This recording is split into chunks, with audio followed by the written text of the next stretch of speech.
Ég meina, öruggur sigur en eftir mikla baráttu hér í Vesturbænum. Hvað gerist hjá okkur hér? Hvað sigrið þennan? Ég held við sigurum þetta bara svolítið í lokin. Mér fannst það einnig ekkert spila góða vörn yfir höfuð. Við vorum alltaf að hitta svolítið á þristum þótt við tókum marga en já, við bara börðumst alltaf fyrir þessu en þetta var mikið basl hjá okkur. Mikið að þriggjastaðaskot sem þið takið í þessu leik, þau eru á 5. tug. Var það uppleggi fyrir kvöldið að skjóta svolítið fyrir utan?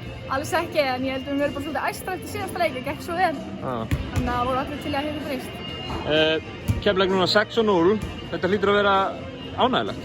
Jú, auðvitað er gaman að vera taflausar. Skemmtilega að vinna heldur en að tapa. Já, Er þetta eitthvað sem byggust við? Þetta verður á þessum stað?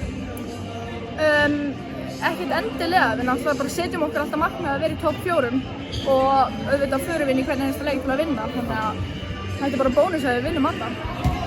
Liðið á miklu flugi núna og þið eru að fara í landsleikjapásu, er það ekki? Hvað þurfum við að gera til þess að koma sterkari tilbaka? Eða koma svona sterkari tilbaka? Bara halda áfram því sem við erum að gera. Já, ekki? Takk fyrir.